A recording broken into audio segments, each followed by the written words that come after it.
পৃথিবীর মানুষ, তোমরা তোমাদের ছেলে মেয়েকে সালাত আদায় করতে বলো যখন তার বয়স 7 বছর, পিটিয়ে সালাত আদায় করা হয় যখন তার বয়স 10 বছর। পিটিয়ে পিটিয়ে সালাত আদায় করাতে হয়। জিম্মেদারি মূলত মায়ের, জিম্মেদারি মূলত বাপের। দুইজন মিলে সংসারটা ধ্বংস করেছে, কিছু করার নেই। ভুল বুঝেছেন দুইজন, ছেলেটাকে চোর বানালছেন, ছেলেটাকে প্রতারক বানিয়েছেন, ছেলেটাকে জাতির ক্ষতি করার জন্য মানুষ করেছেন, মূর্তি মূল্যায়ন করার জন্য করেছেন। কই আমি আব্দুর রাজ্জাক বিন ইউসুফ এসেছি, আপনার ছেলে তো আসেনি এখানে, কেন আসেনি? জবাব আমি দেব। আমি দিব কেন? আপনি দিবেন। কই আপনার মেয়ে তো আসেনি, বাড়িতে টিভি আছে, বড় মোবাইল হাতে আছে, নিয়ে বসে আছে।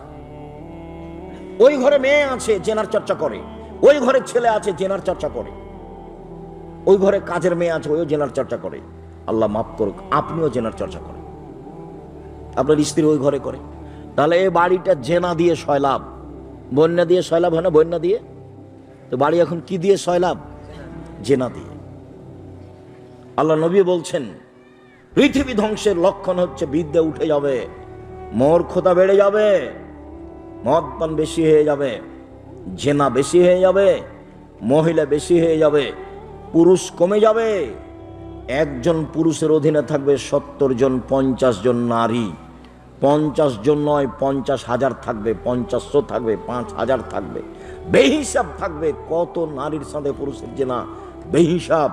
যারা জেনা করে বেড়ায় তাদের খোঁজ খবর নিয়ে দেখেন কত নারীর সাথে যার জেনা। ওই বোকা মহিলা ও বুঝে না তো আরো 5 জনের সাথে জেনা হয়। ও তো যার সাথে জেনা হয় সে মনে করছে শুধু আমার সাথে আছে। তুমি যখন কারোর সাথে ফেঁসেছ তখন বুঝতে হবে তুমি আরো 10 জনের সাথে ফেঁসে যাবা। তুমি যার সাথে ফেঁসে গেছো তোমাকে বুঝতে হবে ও আরো 10 জনের সাথে কি আছে? ফেঁসে আছে। এটা তার অভ্যাস।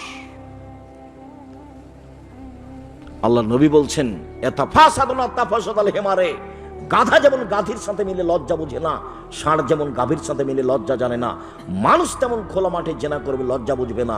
এই কথা মুহাম্মদ সাল্লাল্লাহু আলাইহি ওয়াসাল্লাম বলেন। তিনি বলেন তাহারাজুল হেমারে, গাধা যেমন গাধীর সাথে মিলে লজ্জা জানে না, ষাঁড় যেমন গাভীর সাথে মিলে লজ্জা বুঝে না, মানুষ তেমন খোলা মাঠে জেনা করবে লজ্জা বুঝবে না। আপনার স্ত্রী বাজারে গেছে কেন? যাই কেন? ওর স্বামী মরেছে, ওর দেবর মরেছে, ওর ভাসুর মরেছে, বোনের ছেলে মরেছে, ভাইয়ের ছেলে মরে গেছে, ওই একাই দুনিয়াতে আছে। ও বাজার গেল কেন? ও হাট বাজার করতে যায় কেন? তার শরম হয় না কেন? তার হায়া হয় না কেন? ও ফ্যাশন বোরকা পরে ঘুরে বেড়াই কেন? কাপুরুষ আপনি। কই আমাদের তো বাজারে যায় না, আমরা তো বেঁচে আছি। আমি তো জীবনে কোনোদিন চায়ের স্টলে বসিনি, তো বেঁচে আছি, তো মরে গেছি। আপনার বউ যায় কেন? আপনার মেয়ে যায় কেন? কে বলে আপনি আপনার আহাল পরিবারকে ভালো শিখিয়েছেন? ভুল হিসাব, আপনি আপনার পরিবারকে ধ্বংস করেছেন। আমি বলতে আপনাকে চেষ্টা কম করেছি তা আমার মনে হয় না। যে কোনো বক্তব্য তুলে দেখলে আপনি সেটা পাবেন। আমি আপনাকে যেমন দায়ী করেছি, আপনার স্ত্রীকে আমি তেমন দায়ী করেছি। রাসূল সাল্লাল্লাহু আলাইহি ওয়াসাল্লাম বললেন, মান ওয়ালাদাহু ওয়ালাদুন ফালইউহসান ইসমাহু, যার ছেলে মেয়ে জন্ম নিবে সেই জন্য একটা সুন্দর নাম রাখে। 7 দিনের দিন নাম রাখবেন। জন্ম নেওয়ার সাথে সাথে পরহেজগার মানুষ দিয়ে তাহানিক করে নেবেন। তাহানিক মানে খেজুর একটু নিয়ে মুখে চাবিয়ে, বেশি করে চাবিয়ে একবারে থুথুর মতো লালা করে নিয়ে হাতে নিয়ে আঙ্গুলে নিয়ে বাচ্চার জিহ্বার শেষ প্রান্তে দিয়ে দিবেন। এটা নাম তাহানিক। মাথায় হাত দিয়ে দোয়া পড়ে দিবেন। আপনার চাচি, আপনার চাচা, আপনার খালা, আপনার ফুফু, আপনার মা, আপনি করতে পারেন, যে কেউ করতে পারে। পরহেজগার মানুষকে দিয়ে করে নেবেন। 7 দিনের দিন ছেলের নাম রাখবেন, 7 দিনের দিনই নাম রাখতে হবে। আকিকা 7 দিনের দিনই করতে হবে। 14 দিনে চলে না, 21 দিনে চলে না, জীবনে একদিন চলে না, গরু দিয়ে চলে না, উঁট দিয়ে চলে না। এগুলো এমনি কথা, সব জাল জয়ীফাদি। 7 দিনেই করতে হবে। সারা দুনিয়া যদি উল্টিয়ে দেয় তবে হবে না, 7 দিনেই করতে হবে। এটা আপনার জিম্মেদারি। আকিকা নেকির কাজ নয়, কুরবানি নেকির কাজ। আকিকা বাপের জিম্মেদারি, দায়িত্ব আপনি পালন করেননি। আমি কি করতে পারি? আমি তো বলে আসছি আপনাকে। ওয়াদাবাহু, শিষ্টাচার বাপ শিখিয়ে দিবে ছেলে মেয়েকে। আপনার ছেলে এখন সিগারেট খাচ্ছে ওখানে বসে, জবাব আমি দিব। ওই যে ওখানে বসে আছে দোকানে চা খাচ্ছে, জবাব আমি দিব নাকি? আমি দিব কেন? আমি দেবো কেন? আপনি দেন। কেন দোকানে বসে আছে? কেন রাস্তায় ঘুরে বেড়াচ্ছে? জন্ম দিয়েছেন আপনি, দেখবো আমি? আল্লাহ রসুল তো তা বলেনি, আপনাকে বলেছে। আল্লাহ রসুল বলছেন ছেলে মেয়ে যার জন্ম নিয়েছে সে যেন একটা সুন্দর নাম রাখে, শিষ্টাচার শিখিয়ে দেয়। নাম খুঁজে পেলেন না, কি যে নাম রাখলেন, লুন্টু ভন্টু, ওগুলো কি নাম রাখলেন? হ্যাঁ, নাম খুঁজে পান না আপনি? আল্লাহ রসুল বলছেন নবীদের নাম রাখো, গুণবাচক নাম রাখো। 99টা 100টা গুণবাচক নাম আছে, তবুও চলে না আপনার? এগুলো কি রেখেছেন? মেয়ের নাম রেখেছেন, ওগুলো কি? হিন্দুদের নাম খুঁজে পান না? আমাকে কবে জিজ্ঞাসা করেছেন মেয়ের নাম রাখার জন্য? সম্মানিত দিনী ভাই বোন, কিছু করার নেই, জবাব আপনি দিয়েন। জবাব দেওয়ার জন্য প্রস্তুত থাকেন, জবাব দিতেই হবে। ছেলে মেয়েকে পড়াশোনা করাবেন আপনি। রাসূল সাল্লাল্লাহু আলাইহি সাল্লাম বলছেন মান আলা জারিয়াতাইনে, কেউ যদি 2টা মেয়ের লালন পালন করে, হাতা তাবলগা, বড় হওয়া পর্যন্ত লালন পালন, শিক্ষা দেওয়া, শিষ্টাচার শিক্ষা দেওয়া, বিদ্যা বুদ্ধি শিখিয়ে দেওয়া, তাহলে সেই বাপ আর আমি জান্নাতে একসাথে থাকবো। এইভাবে তখন তিনি আঙ্গুল দুটি জমা করে দিলেন আর বললেন কেউ যদি এতিমকে লালন পালন করে, এতিম, তাহলে সেই লোকটার আমি জান্নাতে একসাথে থাকবো। তবে এরকম আঙ্গুলের মধ্যে ফাঁক রাখলেন। বুঝাতে পারিনি কথা মনে হয়। তার মানে মেয়ের লালন পালন এতিমের লালন পালনের চেয়ে অনেক বেশি লাভের, অনেক বেশি গুরুত্বপূর্ণ। আবার বলছেন কেউ যদি 3টা মেয়ের লালন পালন করে, তখন আল্লাহ রসুল বলছেন কি করবে? আল্লামাহুন্না, বিদ্যা শিখিয়ে দিবে, ও আদাবাহুন্না, শিষ্টাচার শিখিয়ে দিবে, ও হাসানা ইলাইহিন্না, তার সাথে ভালো আচরণ করবে, ও জাওয়াজাহুন্না, তার বিবাহ দিয়ে দিবে। তখন মেয়ে 3টি বিচারের মাঠে বাপকে জাহান্নাম থেকে বাঁচানোর জন্য অন্তরাল হবে। ওইদিকে জাহান্নাম, এদিকে ওর বাপ, মধ্যে মেয়েরা। মেয়েরা বলবে আমার বাপকে আগে জান্নাতে দেন, তারপরে কোনো কথা। এর চেয়ে শক্তিশালী মাধ্যম বিচারের মাঠে হবে না কেউ। খুব শক্তিশালী মাধ্যম। মেয়েরা বলবে আগে জান্নাত, তারপরে। তো আপনার মেয়ে যে বসে আছে, লোকের সাথে গল্প করে, সে মেয়ে হবে? বাজারে যাই, ওর নাকি নিজে বাজার না করলে নাকি হয় না, আপনার বাজার দিয়ে হয় না। তা আপনার স্বভাব ভালো নয়, সেই জন্য মেয়ের স্বভাব এরকম। দাঁত খুলে দেবো, দাঁত ভেঙে দেবো। বাইরে গেছিলি কেন? জন্ম দিয়েছি আমি, লালন পালন করবো আমি, শিষ্টাচার শিখিয়ে দেবো আমি।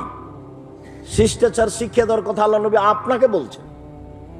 কতদিন বলেছি, বললেই ধরতে পারবেন যে আব্দুর রাজ্জাক সাহেব এই বক্তব্য হাজারো দিন শুনেছি। ওই যে জাবের রাদিয়াল্লাহু তাআলা সফর থেকে আসছিলেন, আল্লাহ রাসূল বললেন যে সবাই বসেন, রাতে যাব না সকালে যাব।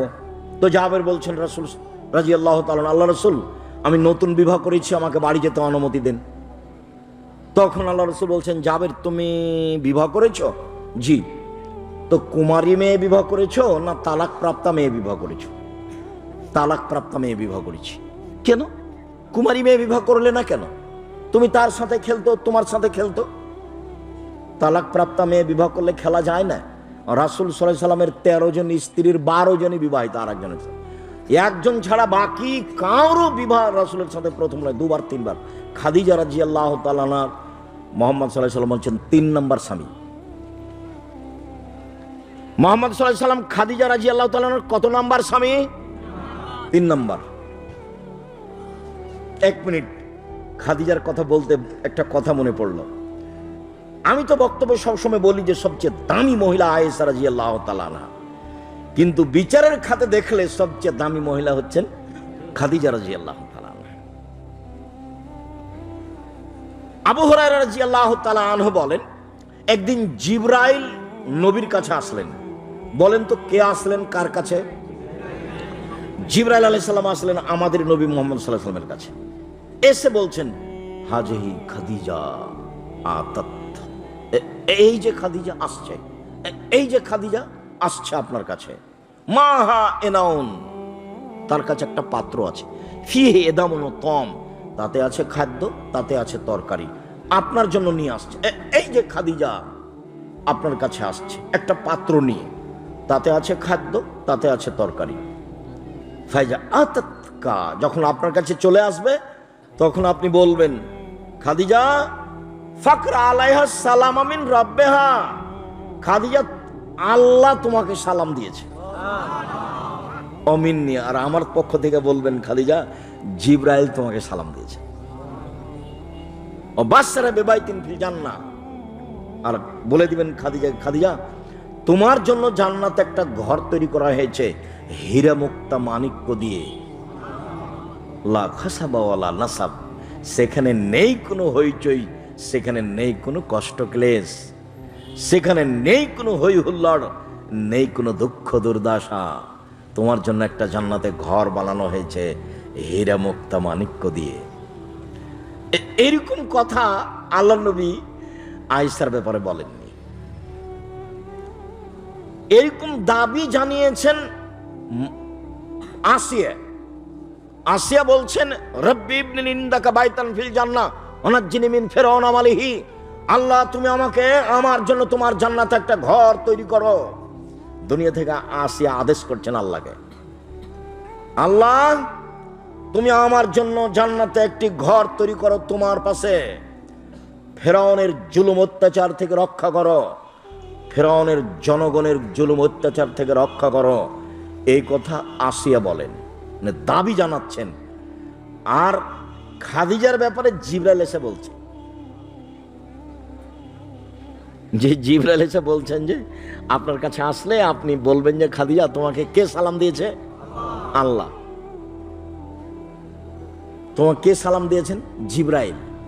আর বলবেন একটা জান্নাতের কথা। এই আমার দিনী বোনেরা গল্প করছেন নাকি? এই মেয়ে গল্প করছো কেন? শরীয়তপুরের মহিলাদের উপর আমার ভালো ধারণা আছে, দয়া করে গল্প করবেন না, এক খেলে চেয়ে থাকবেন, কেউ কাউকে বিরক্ত করবেন না, কষ্ট দিবেন না, এক খেলে চেয়ে থাকবেন। খাদিজা রাদিয়াল্লাহু তাআলা আনহার কথাতে আর একটা কথা মনে পড়ল, স্বামী স্ত্রী মিলে সুন্দর করে সংসার করতে হয়, ভালো করে পরস্পরে পরামর্শ করে এক আরেকজনের হিতাকাঙ্ক্ষী হয়ে প্রেম বিনিময় ভালোবাসা নিয়ে সংসার করতে হয়, তাতে স্ত্রীরও কিছু পরামর্শ থাকে সংসারে।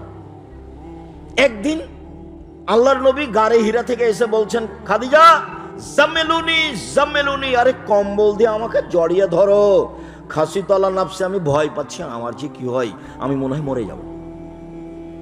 এই ঘটনা, আমি মনে হয় মরে যাব, খুব ভয় পাচ্ছি আমি। তখন এই সময়ে খাদিজা রাদিয়াল্লাহু আনহা বলছেন, কাল্লা, কখনো নহে, অসম্ভব, এটা হতে পারে না। প্রথম যেটা বলল না খাদিজা, কাল্লা, কখনো নহে, অসম্ভব, এটা হতে পারে না। ওয়াল্লাহি লা ইউজিকা, আল্লাহ আপনাকে অপমান করবেন না, আল্লাহ আপনাকে অপমান করবেন না, আল্লাহর কসম আল্লাহ আপনাকে অপমান করবেন না। কেন? এক, তাসেলুর রাহেমা, আপনি আত্মীয়দের সাথে সদাচরণ করেন। দুই, তাহমিলুল কাল্লা, অসহায় মানুষের বোঝা বহন করেন। তিন, তাকসিবুল মাদুমা, যার কিছুই নাই তার কি করা লাগবে সেই চিন্তা আপনি করেন। অতাকরিজ জাইফা, মেহমানকে খাবার দেন আপনি। পাঁচ, বিপদগ্রস্ত লোকের সাথে থাকেন। এই পাঁচটা কারণ উল্লেখ করলেন। কখনো না, এটা হতে পারে না। আর আপনার স্ত্রী হঠাৎ করে কোনো বিপদ আপনি পেশ করেন আপনার স্ত্রীর কাছে, তখনও বলবে, তোমাকে তো নিষেধ করলাম, তোমাকে তো নিষেধ করলাম, যাই না, তুমি কেন গেলে, তুমি কেন, তোমারই তো স্বভাব ভালো নয়, তুমি কেন যাও ওখানে, তুমি কেন যাও। এই যে বউ দেখেন, দুইটা বউ, ওটা খাদিজা আর এটা আপনার স্ত্রী আয়েশা বা মারিয়াম বা কিছু একটা। উনিও বলছেন, খাদিজা আমি খুব বিপদগ্রস্ত, আমি মরে যাব মনে হয়, তুমি আমাকে কম্বল দিয়ে আগে জড়িয়ে ধরো, আমি খুব ভয় পাচ্ছি। এত বড় মানুষ আশ্রয় নিচ্ছেন কার কাছে গিয়ে? স্ত্রীর কাছে, খাদিজার কাছে। কত বড় দামি মহিলা, হিসাব করতে হবে। খালি স্ত্রীকে গালি দেন আর মারেন, আপনার স্ত্রীও বলে ওর মুখ এত খারাপ আব্দুর রাজ্জাক সাহেব, আমি ওর দিকে ভালো করে তাকাতে পারি না, ওর মুখ এত খারাপ। জানি না যদি এরকম হয় ভাইজান, এরকম করিয়েন না। আল্লাহ নবী বলছেন, পৃথিবীর মানুষ, স্ত্রীর সাথে পাঁচটা হক আদায় করো। এক, যে মানের খাও সে মানের খাওয়ায়। দুই, যে মানের পরো সে মানের পরায়ও। 3 কটু কথা বলো না, 4 মুখে মারিও না, 5 নিজের বাড়ি ছাড়া কোথাও যেতে দিও না। বাজার তো বহু দূরের কথা, বিবাহের বাড়ি তো বহু দূরের কথা,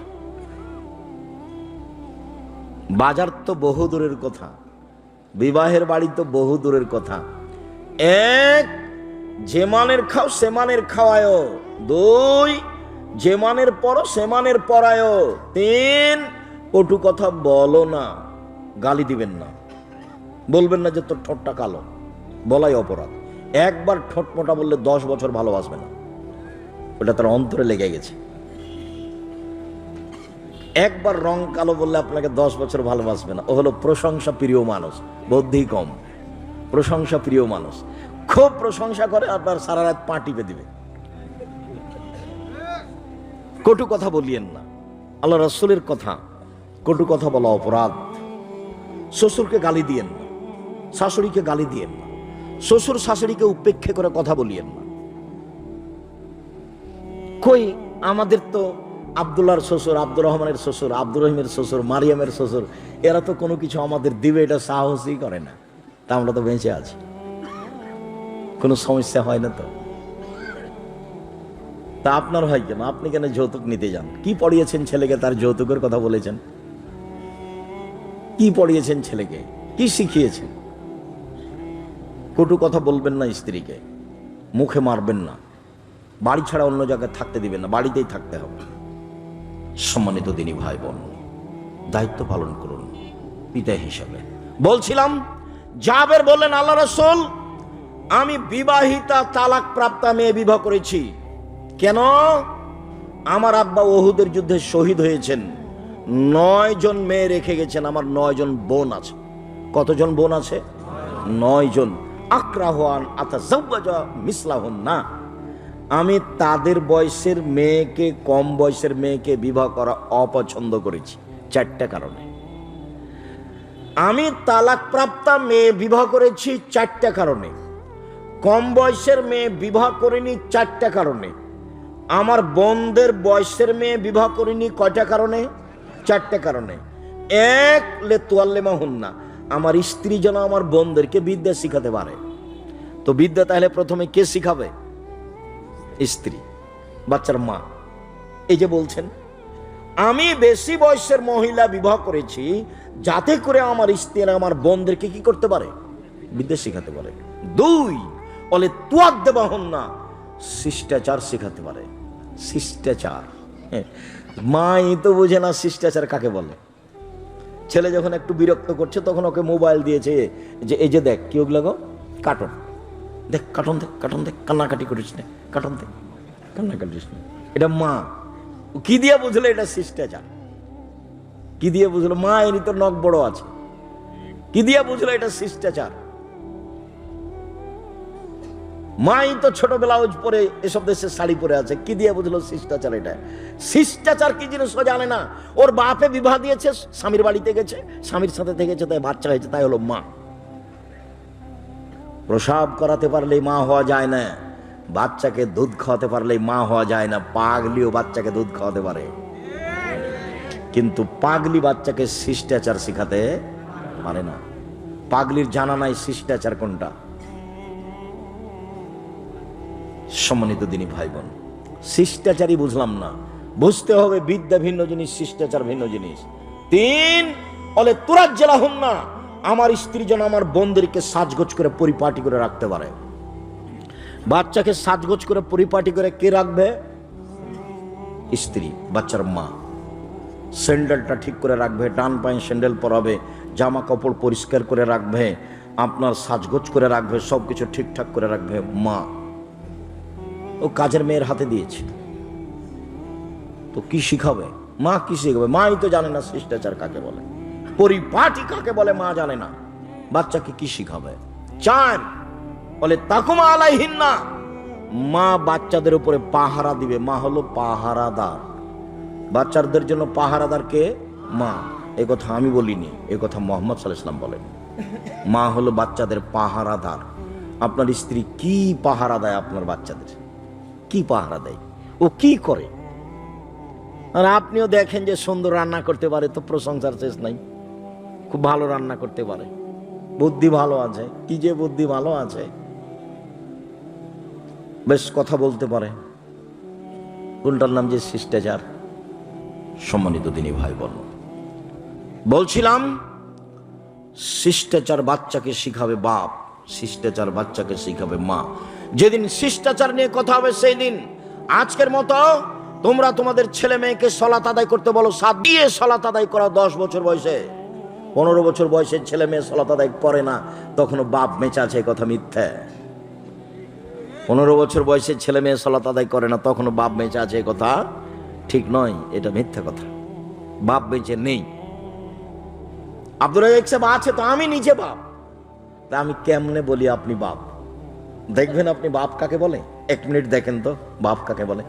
দেখেন না বুখারী মুসলিমের হাদিস, আপনি জানেন, আবারও মনে পড়বে, বললেই খুব ভালোভাবে মনে পড়বে। দেখেন বাপ কাকে বলে। আয়েশা রাদিয়াল্লাহু তাআলা আনহা বলেন, আমরা যুদ্ধ থেকে আসছিলাম, হঠাৎ করে আমার গলার হার হারিয়ে গেল। হারটা আবার আমি আমার বড় বোনের কাছ থেকে নিয়ে এসেছিলাম। তার বড় বোনের নাম কি? আসমা। আসমার কাছ থেকে আমি ধার নিয়ে এসেছিলাম। হারটা হারিয়ে গেল, আমি খুব চিন্তিত, হার খুঁজে পাই না, কোথায় হার হারালো। জনগণ আমাকে ছেড়ে যেতেও পারে না, এখানে পানি নেই, কেউ অজুও করতে পারে না, সলাত আদায় কাতে করতে পারে না, সবাই বিপদে। তো জনগণ বলল আমার আব্বাকে গিয়ে, আপনি জানেন আপনার মেয়ে কি করেছে? কি করেছে? আরে আপনার মেয়ে তো হার হারিয়ে দিয়েছে, আমরা তো হার খুঁজেও পাচ্ছি না, এখান থেকে যেতেও পারছি না, এখানে পানিও নেই, অজুও করতে পারছি না, সলাত আদায় করতে পারছি না, আমরা বড় বিপদে। তাই আমার মেয়েটা ঘটিয়েছে। এখন আয়েশা রাদিয়াল্লাহু তাআলা বলছেন, আসলেন আবু বকর, নাম করে বলছেন আবু বকর সিদ্দিক আসলেন। তখন আমার স্বামী আমার উরু রানের উপরে মাথা দিয়ে ঘুমাচ্ছিলেন। এই সময়তে যদি আমাদের দেশের কোনো বাপ দেখে যে জামাই মেয়ের উরু রানের উপরে মাথা দিয়ে ঘুমাচ্ছে, তাহলে বাপ এইভাবে ঘুরে যাবে, উল্টে চলে যাবে তাড়াহুড়া করে, তাই না? আমার আব্বা আবু বকর সিদ্দিক যখন রাদিয়াল্লাহু তাআলা আমার কাছে আসলেন, তখন আমার স্বামী আমার উরু, আমার রানের উপরে মাথা দিয়ে ঘুমাচ্ছিলেন। ফাল্লাকা জানি লাকসাতান শাদীদা, খুব জোরে থাপ্পড় বা গুতা বা কিল মারলেন আমার কোমরের উপরে, এত জোরে মারলেন, যদি আমার স্বামী আমার উরু রানের উপরে মাথা দিয়ে না ঘুমাতেন, তাহলে মায়ের কারণে আমি দৌড়ে সরে যেতাম, এত জোরে মারলেন। বুখারী মুসলিম। পৃথিবীর সবচেয়ে বড় মানুষে মারলেন, নবী রাসূল ব্যতীত পৃথিবীর ইতিহাসে এত বড় মানুষকে জন্ম নেয়নি। আবু বকর সিদ্দিক রাদিয়াল্লাহু তাআলার যে সম্মানী মানুষ পৃথিবীতে কেউ নেই মানুষ হিসাবে। নবী রাসূল বাদ দিলে আদম থেকে নিয়ে কিয়ামত পর্যন্ত সবচেয়ে দামি মানুষকে আবু বকর সিদ্দিক রাদিয়াল্লাহু তাআলা। পৃথিবীর ইতিহাসে এত দামি মানুষ কেউ নেই, সবচেয়ে দামি মানুষ মারলেন, সবচেয়ে দামি মহিলাকে মারলেন। কাকে মারলেন? আয়েশা রাদিয়াল্লাহু তাআলা আনহাকে মারলেন। আল্লাহ রাসূল বলছেন, বহু পুরুষ বড় বড় জান্নাত পাবে, তবে মহিলারা বড় জান্নাত পাবে না, মাত্র 3 জন। 1 ফেরাউনের স্ত্রী আসিয়া, 2 ঈসা আলাইহিস সালামের মা মারিয়াম, 3 ফাজল আয়েশা আলা সাইরিন নিসায়ে কাফাদিল ইসরাইল আলা সাইরি তমে। আয়েশার সম্মান পৃথিবীতে সকল মহিলার উপরে সারিদ খাদ্য যেমন সব খাদ্যের উপরে সম্মানী ভালো। সারিদ খাদ্য যেমন সবচেয়ে ভালো, গোস্তের ঝোলে রুটি ভিজালে তাকে সারিদ বলে, এইটা যেমন খাদ্যের মধ্যে সবচেয়ে ভালো, সারা পৃথিবীতে নারীর মধ্যে সবচেয়ে ভালো হলো আয়েশা রাদিয়াল্লাহু তাআলা আনহা। আয়েশা রাদিয়াল্লাহু তাআলা আনহাকে মারলেন, জামাইয়ের সামনে মারলেন, সবচেয়ে বড় মানুষের সামনে মারলেন। পৃথিবীর ইতিহাসে আদম থেকে নিয়ে কিয়ামত পর্যন্ত এত বড় মানুষকে জন্ম নেয়নি। তিনি কে? তিনি হচ্ছেন মুহাম্মদ সাল্লাল্লাহু আলাইহি সাল্লাম। সবচেয়ে বড় মানুষে মারলেন, সবচেয়ে বড় মহিলাকে মারলেন, সবচেয়ে বড় মানুষের সামনে মারলেন, বিবাহধারী মেয়েকে মারলেন, পূর্ণ যুবতী মেয়েকে মারলেন, জামাইয়ের সামনে মারলেন, খোলা মাঠে মারলেন, হাত দিয়ে মারলেন। সবচেয়ে বড় মানুষে মারলেন, সবচেয়ে বড় মানুষের সামনে মারলেন, সবচেয়ে বড় মহিলাকে মারলেন, হাত দিয়ে মারলেন, বিবাহধারী মেয়েকে মারলেন, পূর্ণ যুবতী মেয়েকে মারলেন, জামাইয়ের সামনে মারলেন, খোলা মাঠে মারলেন, প্রায় 1400 মানুষের সামনে মারলেন। সবচেয়ে বড় মানুষে মারলেন, সবচেয়ে বড় মহিলাকে মারলেন, সবচেয়ে বড় মানুষের সামনে মারলেন, বিবাহদারী মেয়েকে মারলেন, পূর্ণ যুবতী মেয়েকে মারলেন, জামাইয়ের সামনে মারলেন, হাত দিয়ে মারলেন, দিন দুপুরে মারলেন, প্রায় 1400 মানুষের সামনে মারলেন, খোলা মাঠে মারলেন। এত বড় বাপে এত বড় বেটিকে এত বড় মানুষের সামনে মেরে দিলেন, আর আপনার মেয়েটা ক্লাস 10-এ পড়ে, ঢং ঢং করে মাথায় কাপড় না দিয়ে ঘুরে বেড়াই, আপনি তাকে একটা ধমকও দিতে পারেন না। আপনি আবার বাপ, আপনার মতো বাপ বেঁচে থাকার চেয়ে মরে যাওয়া ভালো। মেয়ে ছেলে এতিম হলে চিন্তা করবেন না। জামিয়া সালাফে 500-র অধিক এতিম অসহায় ছেলে মেয়ে আছে, আপনারটা কাল থেকে লালন পালন করবে ইনশাল্লাহ, চিন্তা নেই। আপনি মরে গেলে এতিম হিসাবে পাঠিয়ে দিবেন, সমস্যা নেই। আলহামদুলিল্লাহ, বিশাল প্রতিষ্ঠান জামিয়া সালাফিয়া, 5000-এর বেশি ছেলে মেয়ে পড়াশোনা করে, 300 জন শিক্ষক শিক্ষিকা আছেন। জামিয়া সালাফিয়া রূপগঞ্জ, নারায়ণগঞ্জ, ঢাকা প্রায় 100 বিঘা জমির উপরে, যেটা রাজশাহী সেটা 50 বিঘা জমির উপরে, রাজশাহী যেটা মহিলা শাখা প্রায় 70 বিঘা জমির উপরে।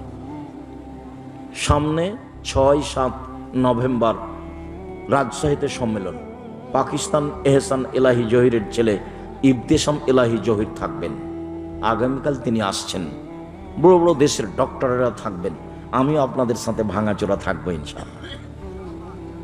আন্তরিকভাবে দাওয়াত রইল, বিষয়ভিত্তিক বক্তব্য হবে, অবশ্যই যাবেন।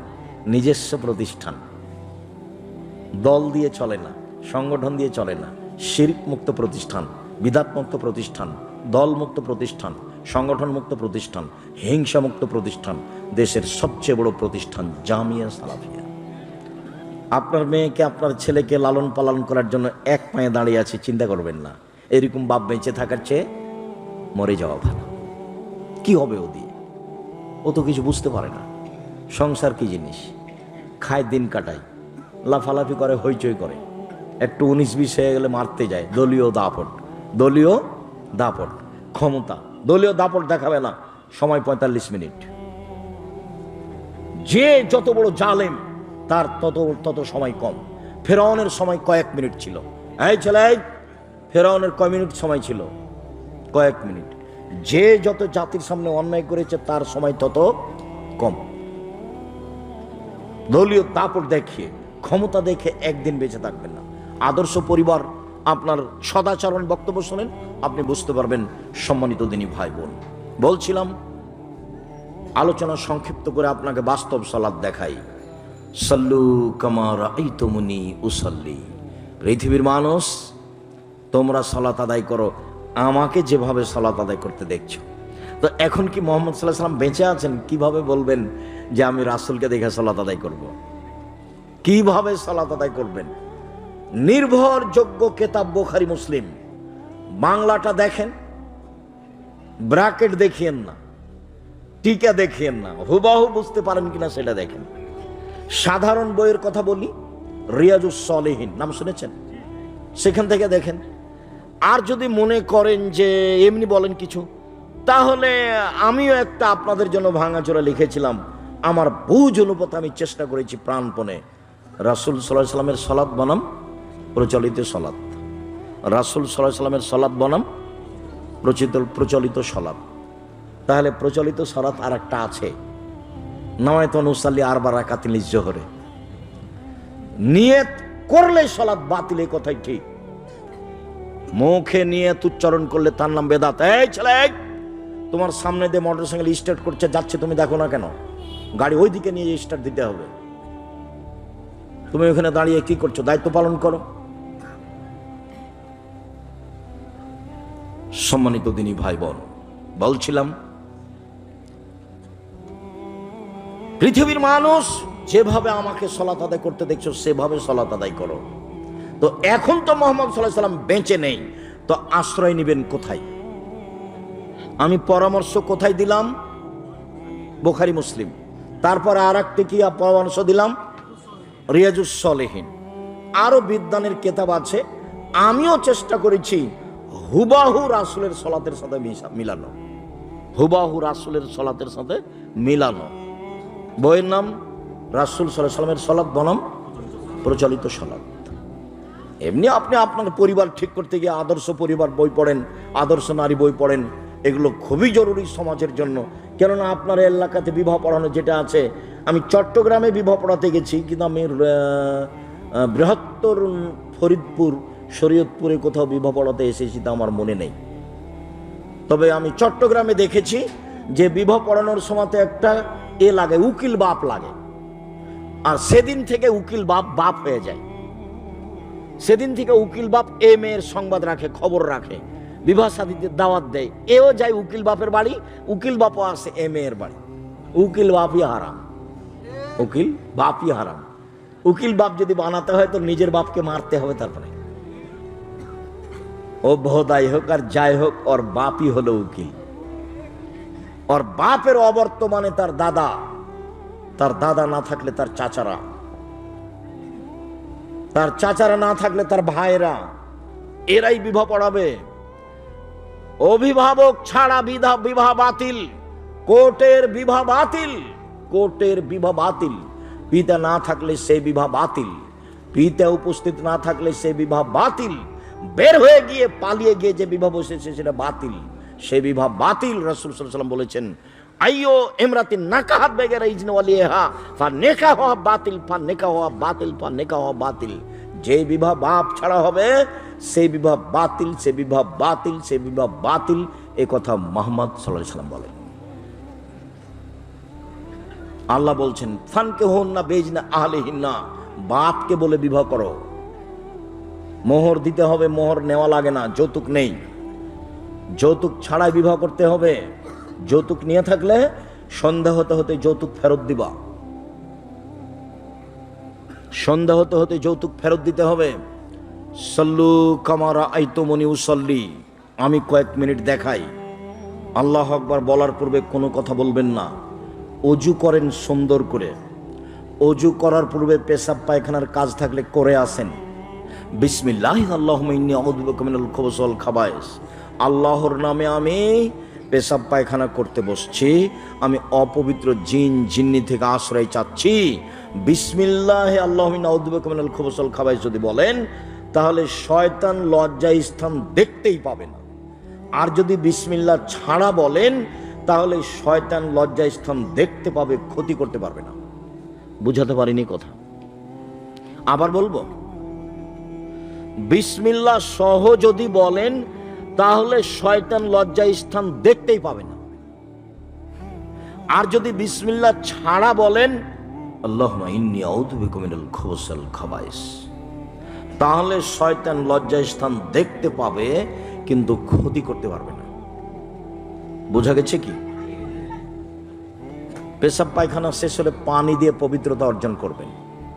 আগে ঢেল টিস্যু পেপার, পরে পানি, ওটা মিথ্যে। এখন যে কোনো টয়লেটে ঢুকবেন, ওখানে একটা আছে, ডালি আছে, বালতি আছে। সবাই যে উল্টে গেল, কাবা ঘরের ও টয়লেটগুলো এখন দেখা যাচ্ছে ওখানে বালতি আছে। আল্লাহুস সামাদ। পানি দিয়ে পবিত্রতা অর্জন করতে হবে। কি দিয়ে? পানি দিয়ে, ঢেল দিয়ে, টিস্যু পেপার দিয়ে নয়। 40 কদমের তো কোনো প্রশ্নই আসে না, 40 কদমের কোনো প্রশ্নই আসে না। পায়ের উপরে পা উঠানো, খক খক করে কাছের তো কোনো প্রশ্নই আসে না। এগুলো কি লজ্জা থাকার প্রমাণ যে না লজ্জা না থাকার প্রমাণ?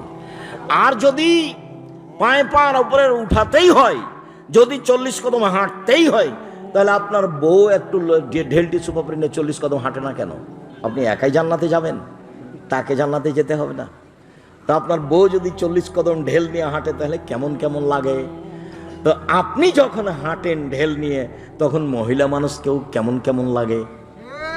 আপনাকে যেমন যেমন লাগে তারাকেও তেমন তেমন লাগে।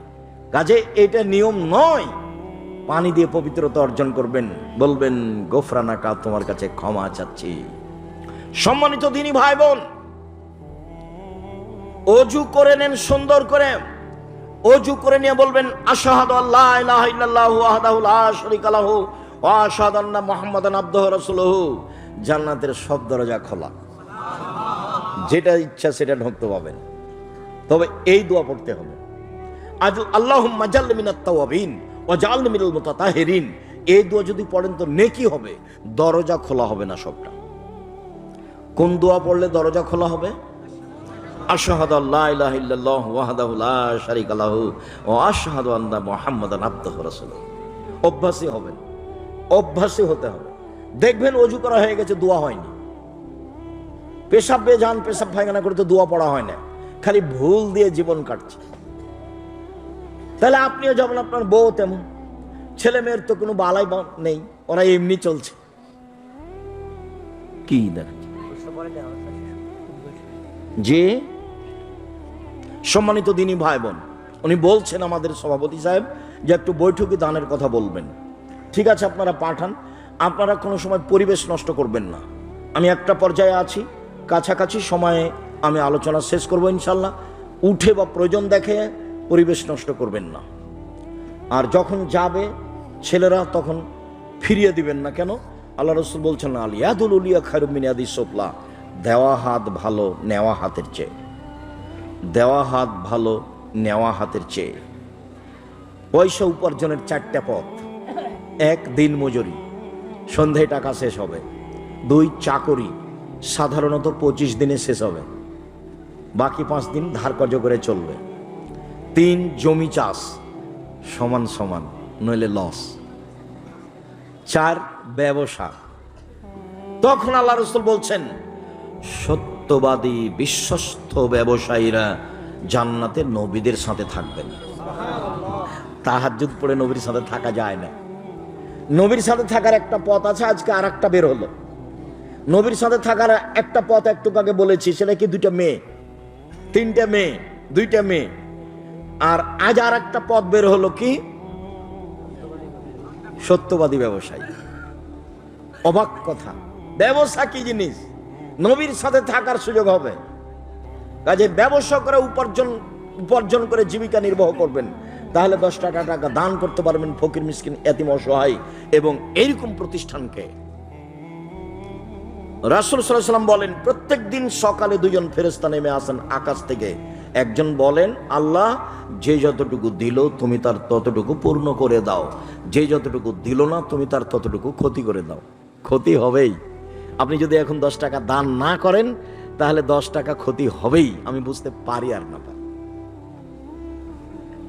যার কারণে দান যখন কেউ চাইবে তখন আপনি বিরত হবেন না, কিছু না কিছু দিবেন। তবে যেখানে করে সেখানে একটু দেখবেন দানের জায়গাটা শিরক বেদাতের নাকি।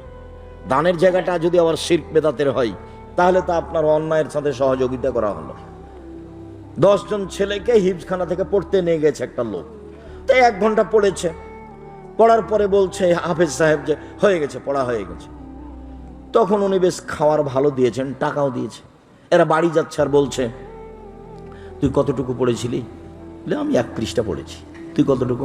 আমি পড়িনি, গালি মাথা ঝোঁকাচ্ছিলাম। বড় টুপি মাথায় আছে, ওপর একটা রুমাল আছে। হিফজ কোনো বিদ্যা নয়, হিফজ হলো সহযোগী বিদ্যা, হিফজ কোনো বিদ্যা নয়। ভারত বাংলাদেশ পাকিস্তানের লোক বুঝলো যে হিফজ বিদ্যা, বলছে হাফেজ সাহেব বলে সম্মান দিচ্ছে। সম্মান মানুষে পাবে সেটা ভিন্ন কথা, কিন্তু কোরআনের হাফেজ ও তো অল্প মুখস্থ আছে। আপনার মুখস্থ আছে নাসার ফালাক, আর ওর মুখস্থ আছে বাকারা আর আল ইমরান, এইটুকু পার্থক্য। ওইও জানে না কি আছে, আমিও জানি না কি আছে। 2জন সমান সমান, দোনোকে দোনো বারাবার হয়। কোরআন হাদিস শিক্ষার জন্য প্রতিষ্ঠান খুলতে হবে, আর অংশ হিসাবে হিফজখানা পাশে রেখে দিতে হবে। হিফজ হলো সহযোগী বিদ্যা, এ আসল বিদ্যা নয়। হিফজ করলে ছেলেটা ভালো হাফেজ হলে কোরআন মাজিদ ভালো একটু কাজে লাগাতে পারবে। আর যদি ভালো মুখস্থ না থাকে তাহলে এমনিতে ওই যে একটু আগে বললাম আপনার মুখস্থ আছে কি নাসার ফালাক, আর ওর মুখস্থ কি আছে বাকারা আল ইমরান। এই হলো পার্থক্য। দোনোকে দোনো বারাবার হয়, 2জনই সমান সমান। সম্মানিত দিনী ভাই বোন, কেউ সামনে গেলে সহযোগিতার জন্য সে খালি চলে যাক, এটা যেন আপনার না হয়। নিজের কাছে 10 টাকা না থাকলে কারোর কাছ থেকে নিয়ে দিয়ে দিবেন। বলছিলাম আল্লাহ আকবার বলার পূর্বে কোনো কথা নেই, 2 পায়ের মাঝে ফাঁকা রাখতে হবে, শরীরের ভারসাম্য বজায় রেখে যতটুকু ফাঁকা লাগে। বোঝা গেল না কথা? 2 পায়ের মাঝে কতটুকু ফাঁকা থাকবে? শরীরের ভারসাম্য বজায় রাখতে যতটুকু লাগে। চাঁপাইনবাবগঞ্জে মহিলা বৈঠকে বলেছে বুবুরা যে বুবু যখন নামাজে দাঁড়াবা বুবু তখন 2 পায়ের গোড়ালি জমা করিও বুবু, নইলে লজ্জাস্থানের যোগাযোগ বুবু মাটির সাথে হবে, মাটি অভিশাপ করবে। বুবুর সব কথাই নাকি বুখারীতে আছে। নাউজুবিল্লাহ। বুবু যখন সিজদায় যাবা বুবু, হাতি যেমন মাটিতে পড়ে যায় তেমনি একবার মাটিতে পড়ে গিয়ে আঁটো সাঁটো হয়ে বুককে উরুর সাথে লাগিয়ে সিজদা করিও বুবু। যদি বুককে উরু থেকে পৃথক রাখো বুবু তাহলে স্তন ঝুলন্ত থাকবে বুবু, পর্দার ব্যাঘাত ঘটবে। বুবুর সব কথাই নাকি বুখারীতে আছে। নাউজুবিল্লাহ। বুবুর গায়ে ব্লাউজ আছে, শাড়ি আছে, গায়ে চাদর আছে, পর্দার ব্যাঘাত ঘটলো কিভাবে? অবাক কথা। বুক এবং উরুর মধ্যে এই পরিমাণ ফাঁকার চেষ্টা করতে হবে যেন একটা ছাগলের বাচ্চা পার হয়ে যায়। একাধিক হাদিস, 2-1টা নয়, একাধিক হাদিস। পুরুষ নারী একই। পৃথিবীর মানুষ আমাকে যেভাবে সালাত আদায় করতে দেখছো সেভাবে করো। পুরুষ নারী সব। আয়েশা এভাবেই পড়তেন রাদিয়াল্লাহু তাআলা আনহা, খাদিজা এভাবেই পড়তেন যেভাবে পুরুষ পড়ে।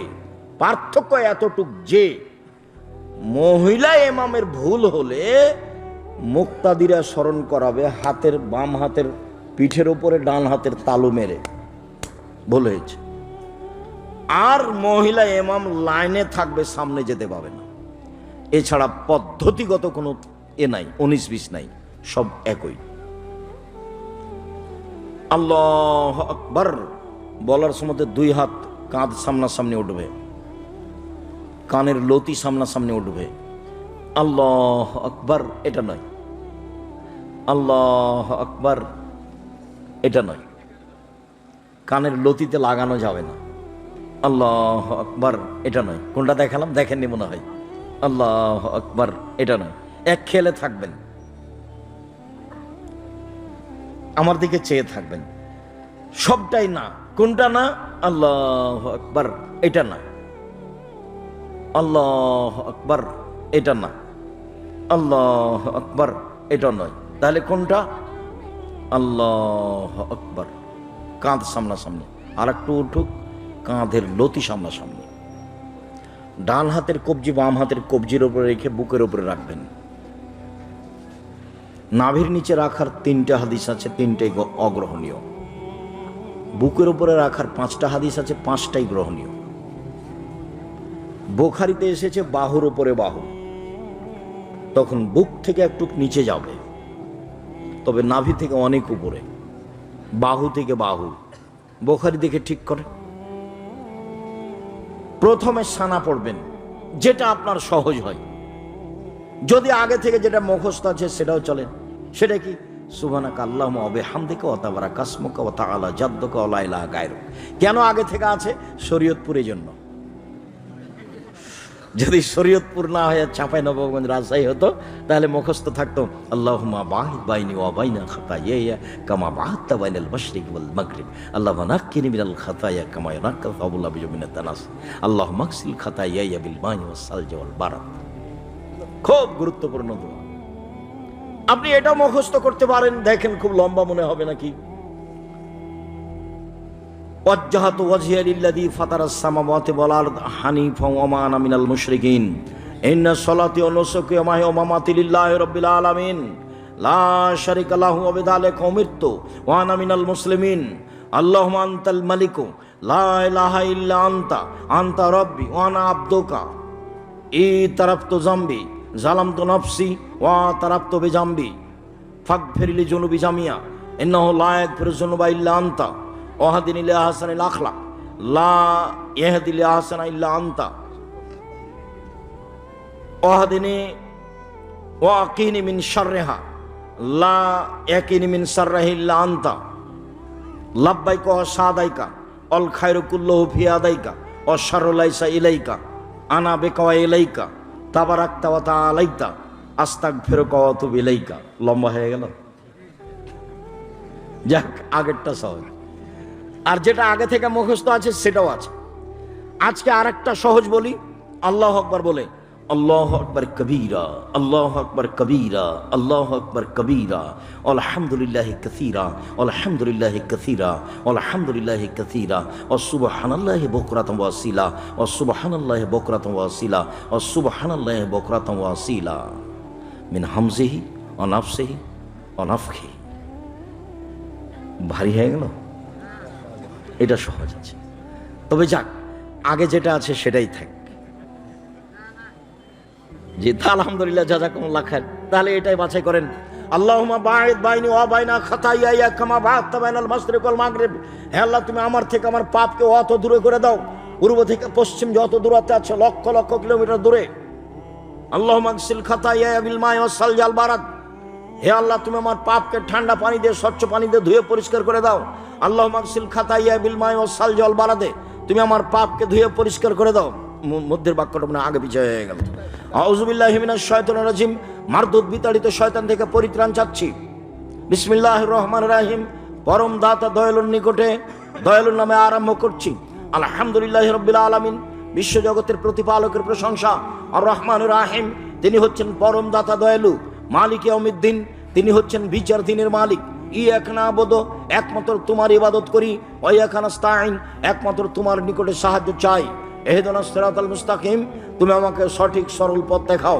সিরাতাল্লাযিনা আনআমতা আলাইহিম, ওদের পথ দেখাও যাদের তুমি ভালোবেসেছো। গায়রিল মাগদুবি আলাইহিম ওয়ালাদ-দাল্লিন, ওদের পথ তুমি দেখায়ো না যারা ভ্রান্ত, যাদের প্রতি তুমি অসন্তুষ্ট, যারা অভিশপ্ত, তাদের পথ দেখায়ো না। আমিন। দীর্ঘ সময় ধরে তোমার দরবারে যে প্রার্থনা করলাম, সেই প্রার্থনা তুমি কবুল করো। ইমাম বুখারী রাহিমাহুল্লাহ বলছেন যে সূরা ফাতিহা পড়তে হবে একাই হলেও, জামাতে হলেও, ইমাম হলেও, মুক্তাদি হলেও, কেউ নীরবে হলেও, সব সময় সূরা ফাতিহা পড়তে হবে। আজকে বক্তব্য ছিল জুমার খুতবায় সূরা ফাতিহা এবং আমিন আল্লাহু আকবার বলার পরে কি পড়তে হবে। জুমার খুতবা দেখেন, আজকের জুমার খুতবা কিভাবে আছে। যারা এই আজকের যন্ত্রপাতি নিয়ে যারা আছে এদেরকে দেখেন, জিজ্ঞাসা করেন এদের কাছে আপনি পান কিনা আজকের জুমার খুতবা। সম্মানিত দিনী ভাই বোন, যে কোনো একটি সূরা, কুল হুয়াল্লাহু আহাদ, হে নবী আপনি বলুন আল্লাহু একক, আল্লাহুস সামাদ, তিনি হচ্ছেন নিরপেক্ষ মুখাপেক্ষীহীন। লাম ইয়ালিদ, তিনি কাউকে জন্ম দেননি। ওয়ালাম ইউলাদ, তিনি কারো থেকে জন্ম নেননি। ওয়ালাম ইয়াকুল লাহু কুফুয়ান আহাদ, তার সমকক্ষ কেউ নেই। আল্লাহু আকবার বলে হাত ওই পর্যন্ত নিয়ে যাবেন। দুই একটা হাদিস নয়, সব বুখারী মুসলিম।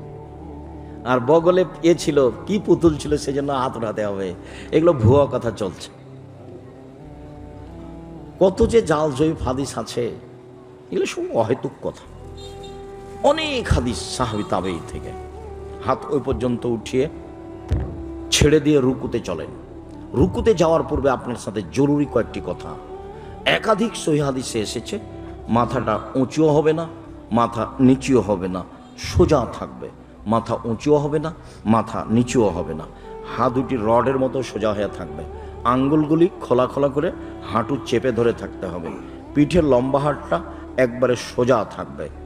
তারপর আপনি বলবেন সুবহান রাব্বিয়াল আযীম যতবার ইচ্ছে। নইলে আপনি বলবেন সুবহুন কুদ্দুসুন রব্বুল মালাইকাতুর রূহ যতবার ইচ্ছে। নইলে আপনি বলবেন সুবহানাজিল জাবরুতি ওয়াল মালাকুতি ওয়াল কিবরি ওয়াল আজমাত যতবার ইচ্ছে। নইলে আপনি বলবেন সুবহানাকা আল্লাহুম্মা রাব্বানা ওয়া বিহামদিকা আল্লাহুম্মা ইগফিরলি, হে আল্লাহ, তোমার প্রশংসা সহকারে তোমার পবিত্রতা বর্ণনা করছি, তুমি আমাকে ক্ষমা করো যতবার ইচ্ছে। এবার সামি আল্লাহু লিমান হামিদা, আল্লাহ ওই লোকের প্রশংসা শুনল যে তার প্রশংসা করলো। হামদান কাসিরান তাইয়িবান মুবারাকান ফি, খুব তার প্রশংসা, মঙ্গলময় তার প্রশংসা, বরকতময় তার প্রশংসা। মিলা সমাতে, আকাশ পরিমাণ প্রশংসা। মিলা লার্জ, জমিন পরিমাণ প্রশংসা।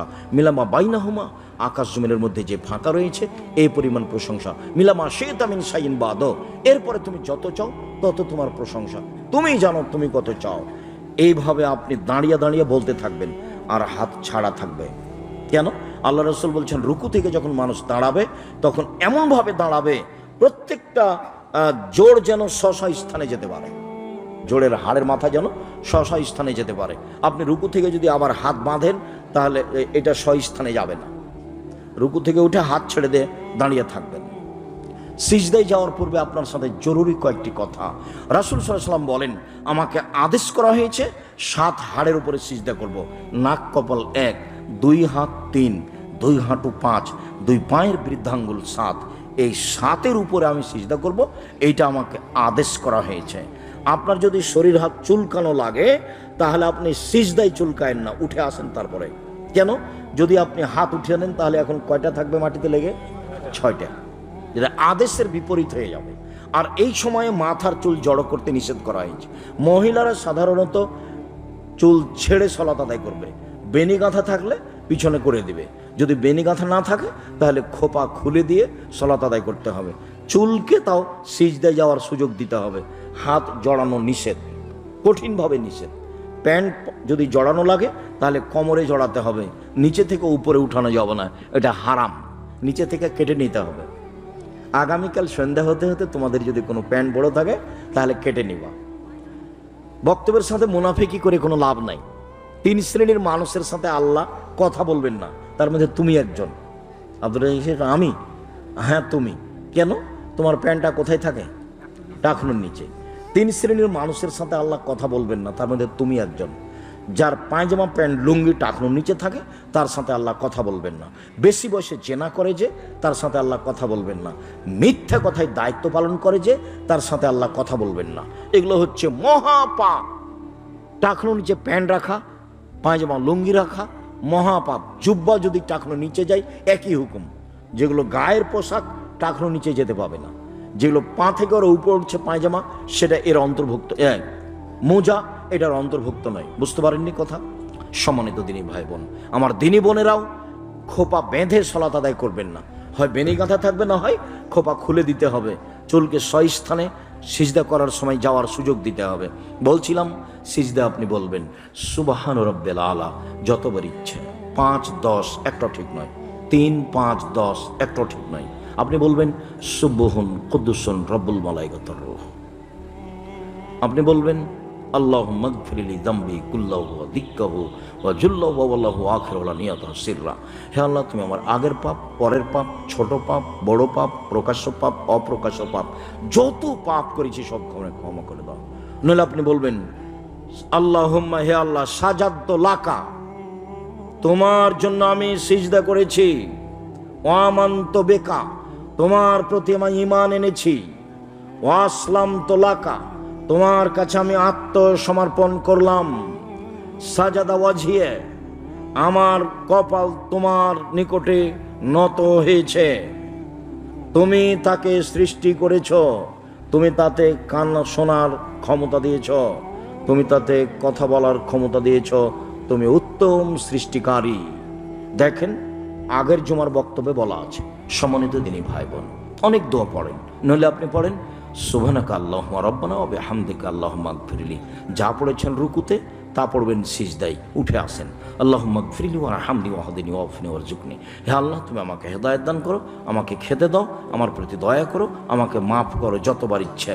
এরপরে আবার সিজদায় যাবেন, উঠে আসেন। এ হলো 1 রাকাত। এভাবে আরেক রাকাত। এরপরে আপনি আত্তাহিয়াতুর বৈঠকে বসবেন। বাম পায়ের পাতার উপরে বসবেন, ডান পা খাড়ো করে রাখবেন। ডান পায়ের আঙ্গুল কেবলামুখী থাকবে, বৃদ্ধা আঙ্গুল। বাম পায়ের পাতার উপরে বসে থাকবেন আর ডান পা খাড়ো করে রাখবেন।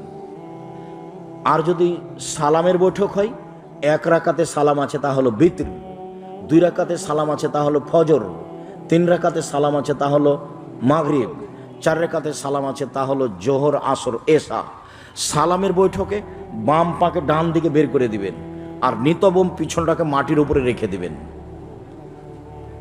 আর বাম হাতের আঙ্গুলগুলি জমা জমা রাখবেন আর ডান হাতের আঙ্গুল 2টা জমা করে নিয়ে 3টা আঙ্গুলের নখের উপরে বৃদ্ধাঙ্গুলের পেট রাখবেন। করেন তো দেখি। জি, এরকম গোলাকার থাকবে, অবিরাম নড়বে। ইল্লাল্লাহর সময়তে একবার উঠাতে হবে, এর প্রমাণে কোনো জাল ভুয়া আদিশ নেই, এমনিতেই চলছে। এটা হলো শয়তানকে আঘাত করা। আত্তাহিয়াতও পড়বেন, দরুদ পড়বেন, দোয়ায়ে মাসুরা পড়বেন, এরপরে পড়বেন রব্বির হামহুমা কামা রাব্বায়ানি সাগীরা। এটা আমার পরামর্শ, এটাই পড়তে হবে এই কথা নয়, এটা আমার পরামর্শ। এরপরে আপনি চেষ্টা করবেন কিভাবে আর কিছু করা যায়। সম্মানিত দিনী ভাই বোন, এরপরে সালাম, এরপরে যা হবে তা জিকির। এখন দোয়া কবুল হয়, মানে জিকিরে দোয়া কবুল হয়। হাত তুলে দোয়া করা আপনার ব্যক্তিগত ব্যাপার। 35টি হাদিস আছে, সহিহ হাদিস, হাত তুলে দোয়া করার। 14টি স্থান আছে হাত তুলে দোয়া করার, যা দোয়ার বইয়ে আইনে রাসূল সাল্লাল্লাহু আলাইহি ওয়াসাল্লাম দোয়া অধ্যায় বইয়ে বিস্তারিত দেওয়া আছে। যাওয়ার সময় তো অবশ্যই সাথে নিয়ে যাবেন। খালি গিয়ে মনে করবেন না যে আমি সফল হয়েছি। আদর্শ নারী হোক, আদর্শ পরিবার হোক, বা যেটাই হোক না কেন, 2-4টা বই হাতে নিয়ে যাবেন। আর এই এলাকাগুলিতে শিরক বেদাত পরিপূর্ণ, এই বইগুলি সেসব জায়গায় দেওয়ার চেষ্টা করবেন। কেউ যদি পড়ে তাহলে আপনি সফল হবেন। সম্মানিত দিনী বোন, আপনাকে নিয়ে 2-3টি কথা। এই ছেলে বসো। সম্মানিত দিনী বোন, আল্লাহ রাসূল বললেন, খায়রুন নিসায়ে, সবচেয়ে ভালো নারী কে? স্বামীর সাথে প্রেম বিনিময়ে, সুলভ আচরণে কথা বলে যে। কে? বেশি সন্তান দিতে পারে যে। কে? স্বামীর সাথে সুখে দুঃখে মত বিনিময় করে যে। কে? স্বামীর সাথে পরামর্শে থাকে যে। 4টা গুণ আছে যার, সে হলো সবচেয়ে ভালো নারী। আদর্শ পরিবার বইয়ে, আদর্শ নারী বইয়ে দেওয়া আছে। সবচেয়ে ভালো নারী কে? 3টা গুণ আছে যার। 1, স্বামীর সাথে কথা বললে হাসি মুখে বলে। 2, স্বামী আদেশ করলে পালন করে। 3, স্বামী যখন বাড়িতে থাকে না তখন নিজেকে এবং স্বামীর সম্পদকে হেফাজতে রাখে। এ হলো সবচেয়ে ভালো নারী। রাসূল সাল্লাল্লাহু আলাইহি ওয়াসাল্লাম বললেন যে নবী জান্নাতে যাবেন, সিদ্দিক জান্নাতে যাবে, শহীদ জান্নাতে যাবে, মহিলারাও জান্নাতে যাবে। কারা? স্বামীর সাথে ভালো আচরণ করে যে। কারা? বেশি সন্তান দিতে পারে যে। কারা? কোনো সময় স্বামীর সাথে দুই কথা হলে স্বামীর হাত ধরে বলে, যতক্ষণ পর্যন্ত আপনি খুশি না হবেন ততক্ষণ পর্যন্ত আমি কোনো খাদ্য খাবো না। এরা হলো সবচেয়ে ভালো নারী। এ কথা মুহাম্মদ সাল্লাল্লাহু আলাইহি ওয়াসাল্লাম বলেন। সম্মানিত দিনী বোন, আপনাকে আমি 2টা প্রস্তাব নিয়ে গেলাম। সেটা হলো এই, সংসারের জীবনে কোনোদিন অভিমান করবেন না। অভিমান করলে সংসার ভেঙে যাবে। 1, 2, প্রতিবাদ করবেন না। অভিমান কি? তোমাকে আমি বলেছিলাম যে তুমি একদিন আমাকে ঢাকা শহর দেখতে নিয়ে যাও, এর নাম অভিমান। অভিমান কি? সবাই তো দিনাজপুর স্বপ্নপুরী দেখতে চাই, আমাকে নিয়ে যাও না, এর নাম অভিমান।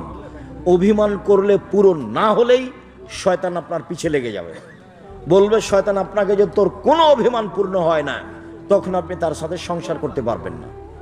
আরেকটা হলো এই প্রতিবাদ। তোমার মা এই কথা বললো কেন, তোমার বাপ এ কথা বললো কেন, কোনো প্রতিবাদ নেই, চুপচাপ থাকবেন। তাহলে দেখবেন শয়তান কোনো কাজ করতে পারছে না। বিদেশে যদি স্বামী থাকে তাহলে মোবাইলে ভালো কথা ছাড়া বলবেন না। আর কথার 19-20 হলেই দেখবেন যে এক পর্যায়ে আপনিও বলছেন তালাক দিয়ে দে, তালাক দিয়ে দে, একদিনও থাকবো না, একদিনও থাকবো না, তুই তালাক দে না। তখনও বলছে ঠিক আছে তোকে তালাক দিলাম, 1, 2, 3 তালাক দিলাম। এখন পাশে জিজ্ঞাসা করা হয়েছে, তখন বলছে যে 1 রাতের জন্য বিবাহ দিতে হবে। এবার বুদ্ধি, কঠিন অবস্থা, এই কাজ করবেন না। আর আপনাকে বলছি যারা বিদেশে আছেন, তালাক শব্দ বাদ দিয়ে কথা বলেন। চাঁপাইনবাবগঞ্জে বলে মোলা গাছ তুলে খেলেই শেষ, আর বেগুনের গাছ থেকে বেগুন ছিঁড়ে আনতে হয়। তো 2টা নিয়ে এসেছি, একটা আছে। আর মোলা গাছ তুললে কি হবে? ওটা শেষ। তালাক দিলে বুদ্ধি শেষ। আর যদি একসাথে 3 তালাক দেন তো শতকরা 95 জন লোক বলছে যে গেছে, তাহলে এটাও বেকায়দা। কাজে তালাকের শব্দ মুখে ব্যবহার করবেন না। স্ত্রীর সাথে ভালো আচরণ করবেন। সম্মানিত দিনী ভাই বোন, আমরা আপনাদেরকে আলোচনার শেষে এসে 5 ওয়াক্ত সালাত আদায়ের জন্য আন্তরিকভাবে অনুরোধ জানাচ্ছি। সম্মানিত দিনী ভাই বোন, স্ত্রীর সাথে ছেলে মেয়ের সাথে ভালো আচরণ করার জন্য আন্তরিকভাবে অনুরোধ জানাচ্ছি। আমার দিনী বোনদেরকে শক্তভাবে পর্দায় থাকার জন্য অনুরোধ জানাচ্ছি। সাথে সাথে বলছি, অবশ্যই নভেম্বরের 6 তারিখ 7 তারিখ রাজশাহী যাবেন। অবশ্যই যাবেন। জামিয়া সালাফিয়া ভর্তির তারিখ 1 জানুয়ারি, ডিসেম্বরে ফর্ম, 1 জানুয়ারি ভর্তি। যাওয়ার সময় সবাই বই পুস্তক নিয়ে যাবেন। ও আমি কিছু পত্রিকা কিনেছি আপনাদের ফ্রি দেওয়ার জন্য, তো একটা পত্রিকা কিনলে আমারটা ফ্রি পাবেন। ওটা কিন্তু আমি কিনেছি আপনাদের ফ্রি দেওয়ার জন্য, কিন্তু আপনারা পয়সা খরচ করেন, নিজে নিতে পারেন না। পত্রিকা ছাপাই 16,000, আমি আমার টাকা দিয়ে ছাপাই না, আপনাদের টাকা দিই। প্রতি মাসে বেতন লাগে 40 লাখ, 40 লক্ষ মাসে বেতন লাগে। তো এটা আমার টাকা নয়, সব আপনাদের টাকা। কিভাবে দেন কিভাবে চলে সেটা আমি জানি না, চলছে তাই দেখছি। যাওয়ার সময়তে পত্রিকা সাথে নিয়ে যাবেন, অন্য বই সহ। শুক্রিয়া, জাযাকুমুল্লাহ খায়ের।